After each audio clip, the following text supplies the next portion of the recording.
What terrifies me the most about my own experience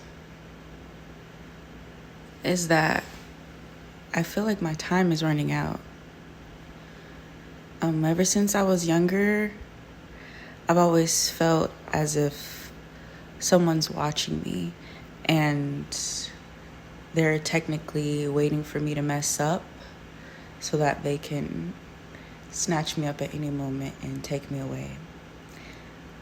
I don't know exactly where they're taking me, but I'm feeling rushed, and that's what terrifies me about my existence.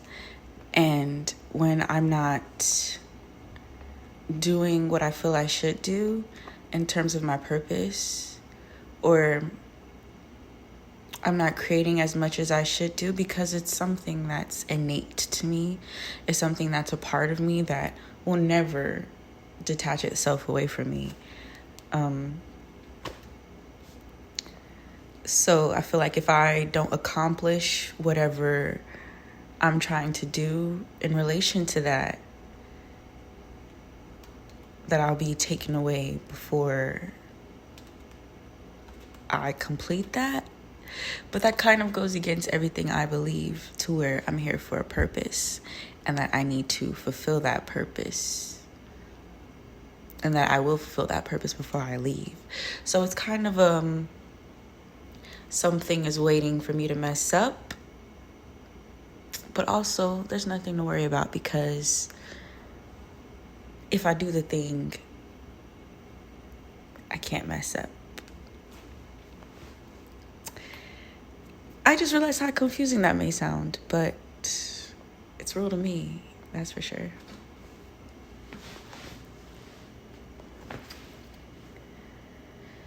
The thing that made me feel most alive as a child was being acknowledged.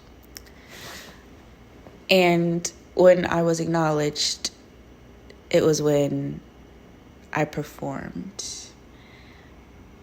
And not in performance as a way to where I'm not myself, but it was when I created my art and I shared it with other people. I didn't keep it to myself.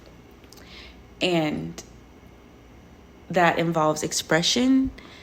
And so I enjoyed doing plays as a kid. I enjoyed theater and being on the stage, acting, being able to express my creative energy, being able to be different characters, being able to act out these roles and figure out different ways to act these out.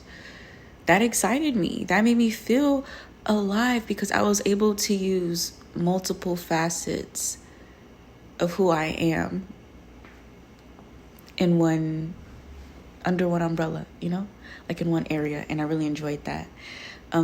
Creating, painting in front of people, with people in art class, that was my mode. I enjoyed being around other creatives and creating in a space with other creatives. That made me feel alive. And I think that's why I enjoyed theater as well. I loved being in a shared common space with other people who shared the same interests and hobbies as me. And being in that communal space really fueled me. And it really pushed me to do even better with what I was doing because I seen other people doing their best.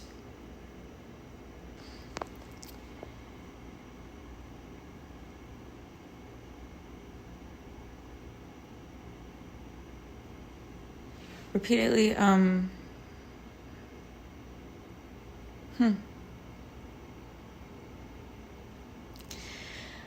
would say the concept of becoming.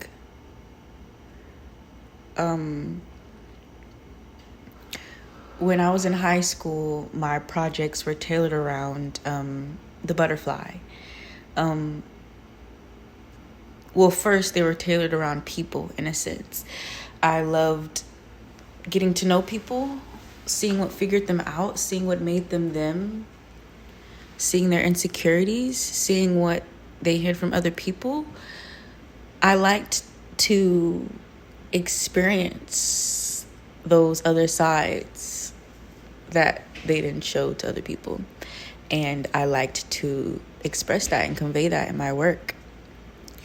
And that kind of flows into another series of work that I created involving a butterfly. And I think it was an emerald swallowtail. I'm not sure. But yeah, and how the butterfly, it's in its cocoon, and then it branches out and becomes something completely different, just dealing with the transformation, dealing with rebirth, dealing with becoming who you truly are, who you were created to be.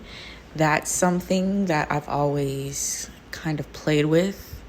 I've always kind of played with our true self and being the true self.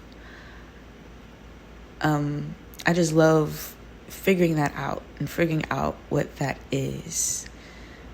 But that's something that I've always come back to. People becoming definitely involved in spirituality in a way, and transformation and rebirth. Like, that's something that I'm always coming back to, which is crazy because rebirth and the phoenix and being born again and coming back to something, but it is something that I'm always looking at because I'm trying to figure out who exactly I am sometimes. If I knew I had only 1 year left to create, what would I make?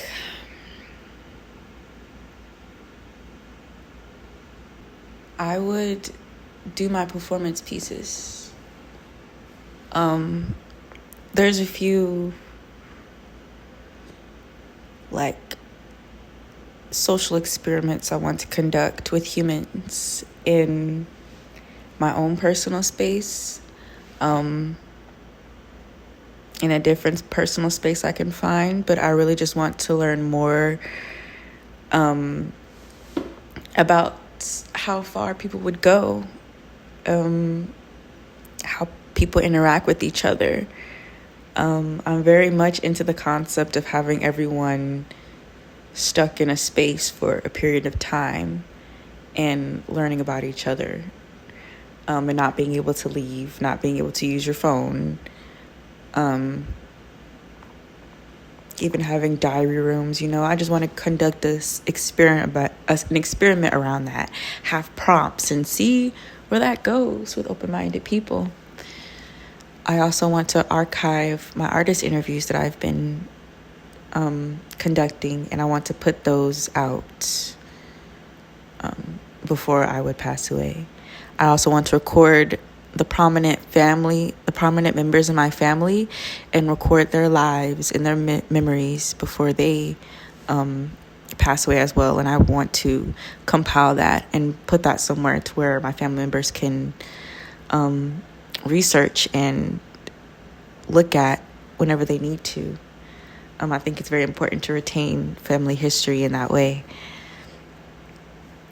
It's another thing. I would create an animation, something that has pieces of me into it that I probably haven't told anyone to leave behind. And I want to build a space, but that probably won't be feasible in a year, and to keep it going after I live. So we'd probably scratch that. But everything else, yes.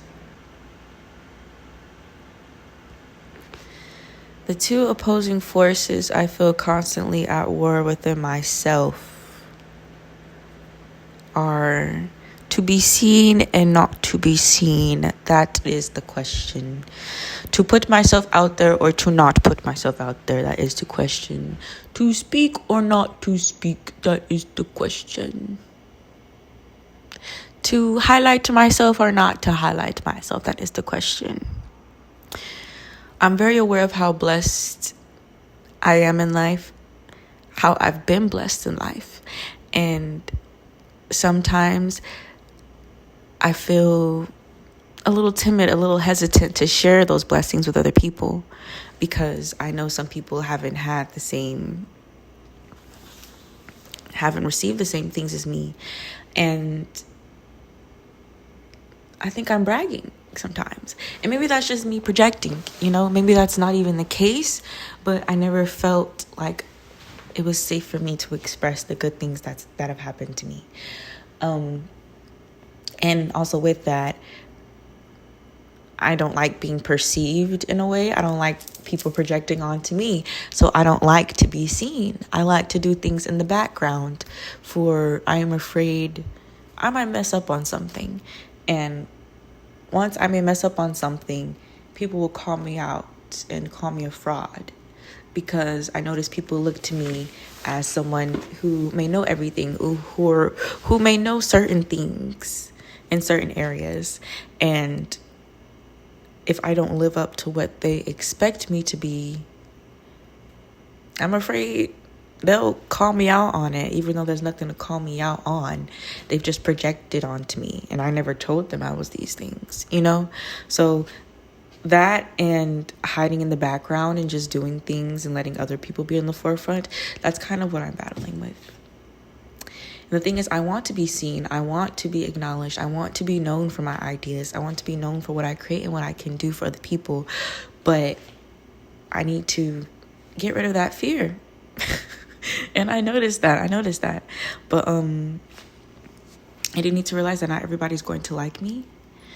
And that's a fear that I have as well. I want everybody to like me, but that's just not going to be the case. And once I realize that, I feel like everything will go into place.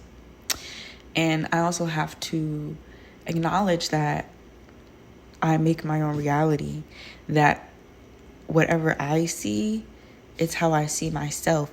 And so whatever I'm thinking people are thinking of me, that's just what I'm thinking of myself. So what is my self-concept,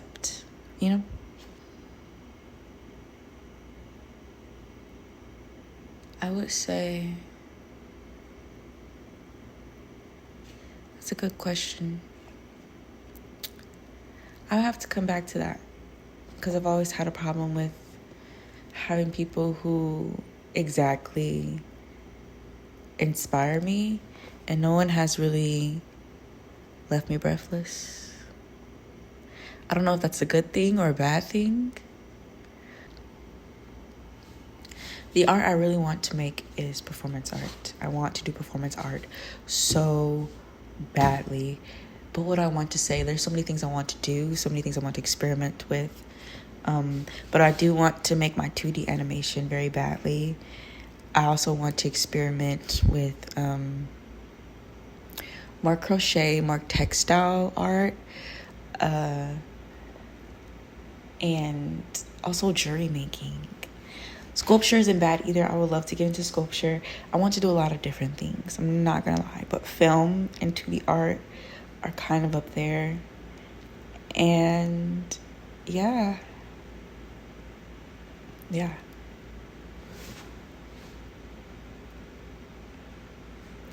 The artistic movements or traditions I feel the most connected to are definitely the Harlem Renaissance.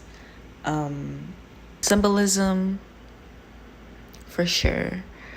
And also Afrofuturism. Those are some things that kind of, what I feel most connected to. Did I say surrealism? I hope I did. But yeah, that's what I feel the most connected to, honestly. And with just anything with bright colors. Yes, just because it doesn't look like theirs doesn't mean it's not right. Just because you haven't seen it before doesn't mean it can't be done. It looks different because it came from you, and it'll come out just as awesome. That's all I gotta say.